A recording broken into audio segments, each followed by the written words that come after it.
Francisco Barbosa.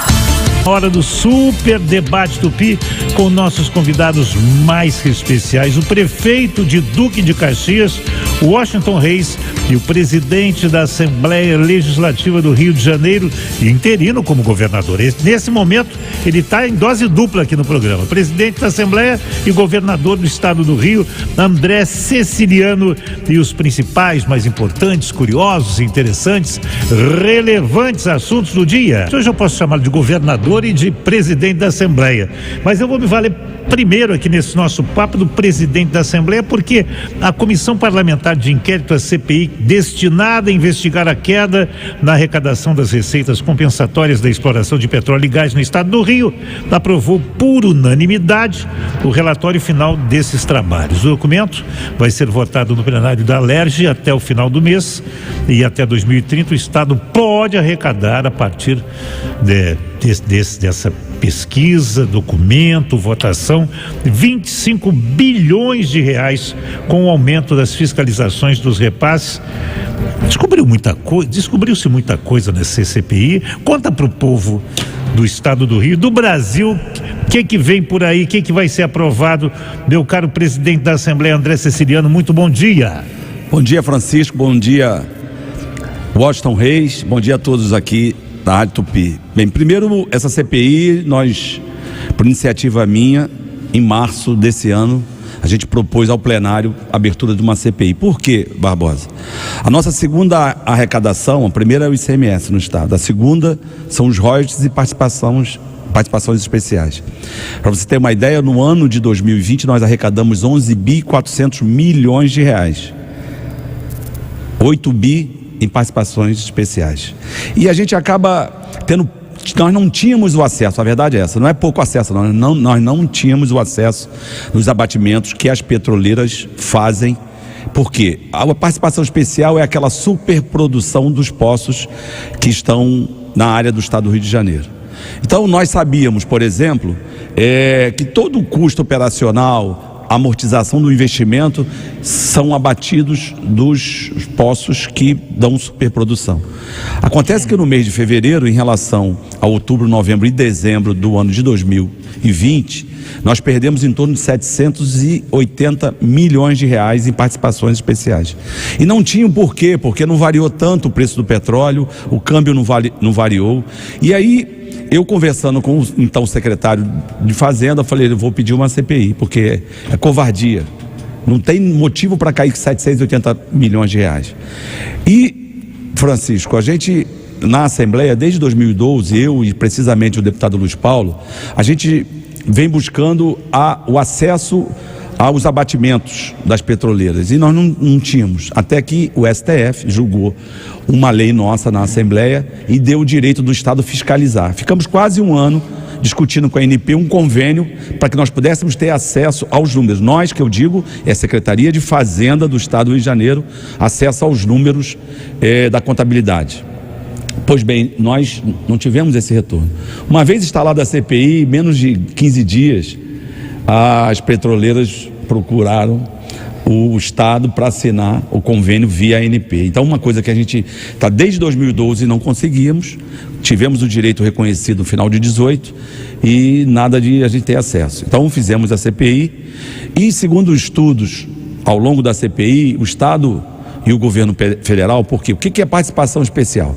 100% dessa participação especial, 50% dessa participação dos 100% ficam no governo federal, 40% para os estados produtores e 10% para os municípios produtores. Então o estado do Rio de Janeiro, segundo os dados da própria Secretaria de Fazenda, perdeu nos últimos 10 anos em torno de 30 bilhões de reais. Meu Deus, 30 bi? E segundo o próprio secretário, acha que a gente pode recuperar desses recursos em torno de 9,8 bilhões de reais. Mas mais que isso, Francisco, a gente teve acesso a alguns dados. Por exemplo, tudo que você gasta para produzir para ter aquela superprodução, você abate na participação, é justo. Quando você faz aquele investimento, você anualmente, parte daquele investimento você abate, a gente chama isso de amortização. Para você ter uma ideia, em 19 bilhões de reais foram abatidos da participação especial total em amortizações e investimento. E nós temos um campo que abateu em 2020, Washington, 3,8 bi de abandono de campo. Ora, se esse investimento você abate anualmente e você zera esse investimento, depois você ainda abate, quando você abandona o campo, 3,8 bi em um ano. De fretamento são mais de 170 bilhões de reais que a Petrobras gasta num ano inteiro. Parte disso abate também na participação especial. Então, nós estamos agora engateando para acesso aos dados, mas a gente já descobriu coisas que não tenho dúvida, pode garantir anualmente em torno de 2,8 a 3 bilhões de reais a mais na arrecadação, fora o passado que a gente está discutindo e vamos brigar judicialmente. Boa notícia para Caxias, né, prefeito Washington Reis? Primeiro, dia. Bom dia, meu querido amigo Francisco Barbosa. Bom dia, ouvintes da Rádio Tupi. Bom dia, meu querido governador e presidente da Assembleia Legislativa. Seu amigo. André Siciliano, e também muito meu amigo, de décadas. E é com muita alegria que nós estamos aqui nesse programa tratando de um assunto de grande relevância, até porque quem perde é o povo. Porque esse dinheiro o Estado perde, mas os municípios também perdem. E o que acontece? E agora, final de ano, 13º, eu tenho uma folha de 100 milhões de reais de 13º. Imagine esse recurso chegando aí, esse buraco desse royalties, essa covardia que estão fazendo com o Estado e com os municípios. Parabéns, deputado André Siciliano. A Baixada sempre reconheceu em você um verdadeiro protetor, né, daquela população. Eu fico muito feliz com esse desempenho e com as outras parcerias que o senhor tem tido com a gente. O André manda emenda para Duque de Caxias, hein? Bom, né? Se mandar para Paracambi, mandar ali para Uruguai, manda também, onde ele jogava mais bola de gude, mas ele manda para Duque de Caxias. Eu quero lhe agradecer aqui. A gente consegue fazer um trabalho diferenciado na saúde, são com essas parcerias. Que coisa. Muito obrigado e parabéns, deputado. Esse resultado dessa CPI aqui, a população não vai colher, vai receber o que há de direito, muitos frutos que foi tirado da população, né? Verdade. Bom para todo mundo, para Caxias e para todo o estado do Rio de Janeiro, uma boa notícia, essa CPI que mexeu. Francisco, né? para você ter uma ideia, essa arrecadação foi de fevereiro, já em abril, nós já tivemos um aumento de 1.450 bilhões de reais na arrecadação de participações especiais e royalties. Então já foi fruto das discussões que começamos no início de março. Foi bom dar um patrulhamento, né? Constante, né? O nosso papo agora é educação. Por que o André Siciliano é governador? Porque o governador viajou. E quando o governador viaja, né, o presidente da Assembleia assume o seu lugar, caso não haja um vice para assumir, como é o caso do Cláudio, que já era o vice, então... Mas o governador só viaja quando tem um presidente da Assembleia de primeira, né? Porque senão não viaja, você sabe. No espalho, Washington, no espalho. A LERJ aprovou a Assembleia Legislativa do Rio em discussão única o projeto de lei que estabelece que a reforma do ensino médio seja gradualmente implementada no sistema de ensino do Estado do Rio a partir de 2024. O texto é de autoria original do deputado André Siciliano, nosso presidente que está aqui, Valdec Carneiro, Carlos Mink e Flávio Serafini. O ensino médio, que é talvez o assunto que eu mais me queixo aqui no ensino médio. Não é um problema do Estado do Rio, mas a gente briga pelo Estado do Rio, já que é uma responsabilidade do governo do Estado o ensino médio, né, segundo a legislação. E aí, essa reforma é para anteontem de manhã. Verdade. Presidente, vai sair dessa vez? Verdade, Barbosa. A obrigação dos municípios hoje é o ensino fundamental. E aí, a partir... isso era o Fundef, Fundo de Desenvolvimento do Ensino Fundamental. Depois ampliou para o Fundeb. E aí passou também a ser educação infantil e de 0 a 3 anos. O ensino médio sempre ficou a cargo dos estados. Então, os dados estão mais ou menos assim: mais de 90% dos alunos matriculados no ensino médio são de obrigação dos estados, salvo o particular, e aí também o Instituto Federal de Educação, o Colégio Pedro II e os colégios de aplicações de aplicação das universidades. Mas mais de 90% obrigação, os alunos estão no estado. Para você ter uma ideia, Francisco, de cada 100 alunos que iniciam o ensino médio, mais de 50% se evade ao longo dos 3 anos. Dos que terminam o ensino médio, somente 16% conseguem ir à universidade.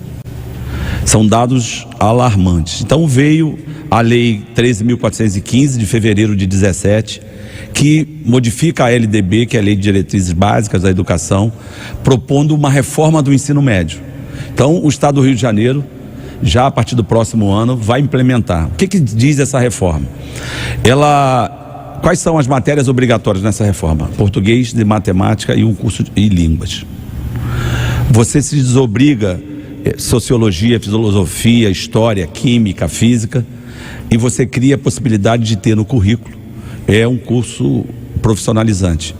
Se essa discussão que a gente regulamentou no dia de ontem, e aí o Estado vai começar a discutir isso por cidades, por regiões, que é fundamental a participação do aluno e dos profissionais da educação nessa discussão. Por exemplo, lá em Caxias tem lá Rio Polímeros. Então, se o aluno do ensino médio da Baixada Fluminense, mais especificamente de Caxias, quiser ter no currículo o curso de polímeros no setor de plástico, ele terá. Então, essa é fundamental, porque pode desenvolver algumas regiões. Turismo para a região dos lagos, por exemplo, Búzios, Cabo Frio. Área têxtil para Petrópolis e Friburgo, por exemplo.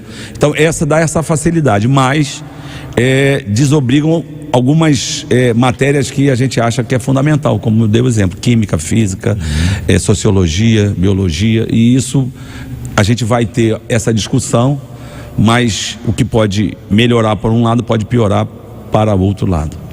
A gente espera que nessa discussão se veja que ferramentas, né? Eu me formei no ensino médio nos anos 70, né?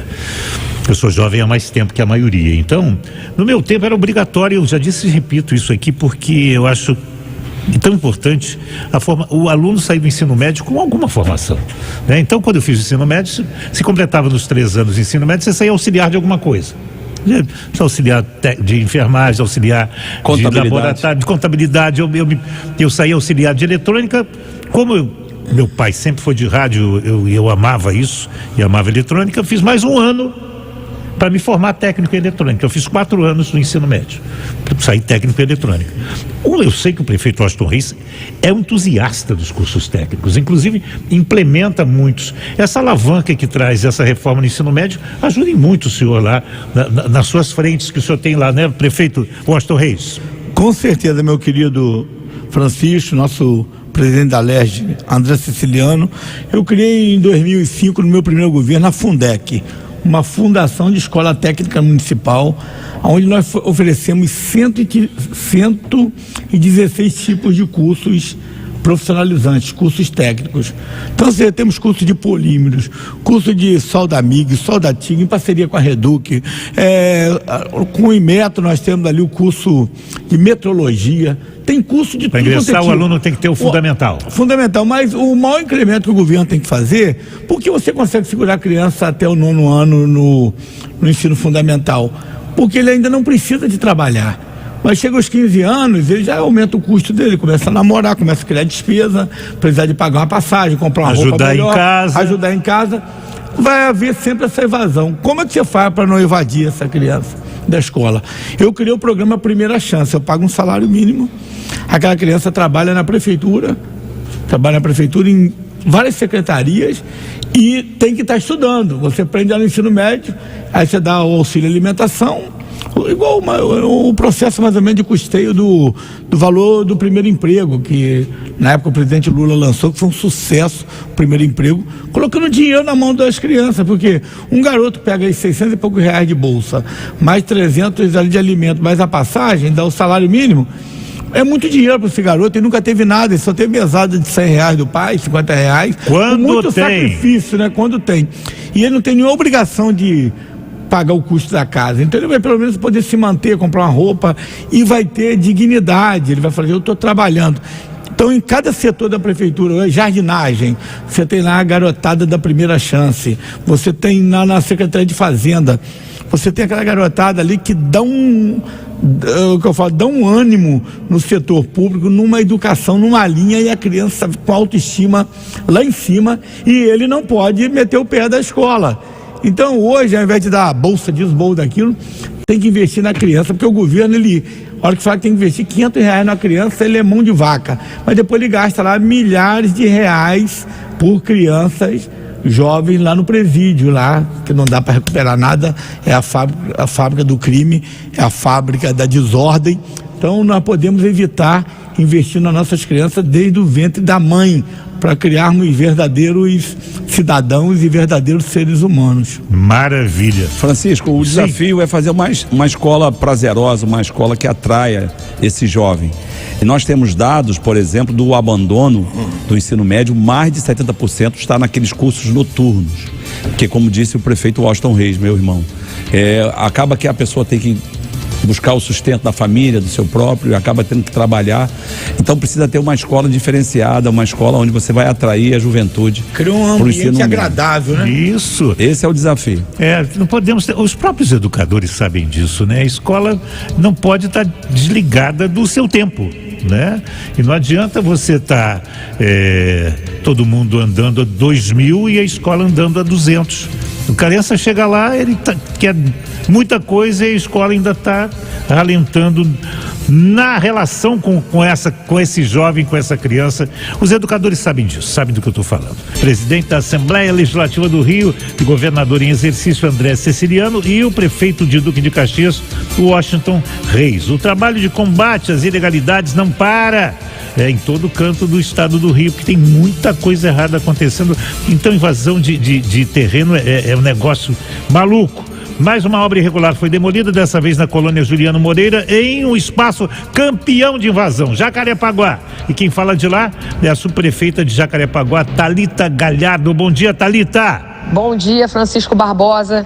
A gente está realizando uma operação de demolição em conjunto, né, com várias secretarias, com a Secretaria de Conservação, com a Secretaria de Ordem Pública, todos os órgãos, Polícia Militar, a Guarda Municipal, porque simplesmente estão loteando uma área pública, é uma área aqui equivalente a 3 campos de futebol, e uma área está loteada, as construções já começaram, estão sendo repassadas, comercializadas, como se legais fossem e não são. Então a gente não pode permitir que isso aconteça. Aí ligações de água, de luz sendo feitas completamente sem regularização.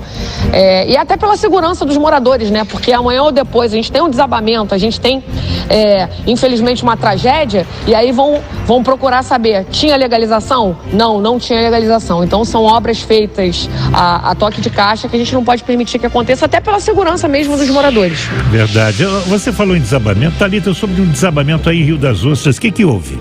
O chamado entrou ontem à noite pelo 1746, Defesa Civil também foi chamada, e durante a madrugada, um pouco depois da meia-noite, a Defesa Civil foi para o local, foi constatada a queda de um muro durante uma obra que está acontecendo do lado, né, desses moradores que reclamaram. É um prédio de 7 andares, os moradores ficaram assustados com a queda desse muro, e a princípio foi por causa dessa obra que está acontecendo de um centro comercial. O dono já foi acionado, a Associação de Moradores esteve no local com a Defesa Civil, com a equipe da subprefeitura, e eles vão conversar. A princípio teve uma interdição temporária, preventiva, né, da Defesa Civil, mas os moradores estão liberados para ficar nas suas casas. Só que o dono da obra tem que arcar com as medidas aqui que foram propostas a ele, até porque ele é o responsável pela obra e ele é o responsável pela queda do muro. Pois bem, eu falei Rio das Ostras, não é Rio das Ostras, é Rio das Pedras, em Jacarepaguá. Rio das Ostras é um pouquinho depois de Rio das Pedras. Obrigado, Thalita, subprefeita de Jacarepaguá, incansável na proteção do território. Tem invasão lá deixa eu perguntar, primeiro, o senhor que foi prefeito, meu caro André Ceciliano, presidente da Alerj, é fácil resolver esse problema? Difícil? Como é que faz, hein? Não é fácil, mas tem que ser enfrentado, Barbosa.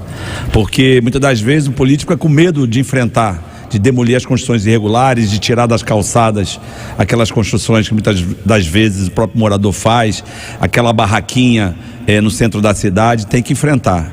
porque o político que tem medo de desgaste não tem que ser administrador de nada. Então, parabéns, Thalita, é isso aí. Ordem pública, obras irregulares botando a vida de pessoas em risco, tem que ser demolidas. Obrigado, presidente André Ceciliano, prefeito Washington Reis. Eles voltam semana que vem.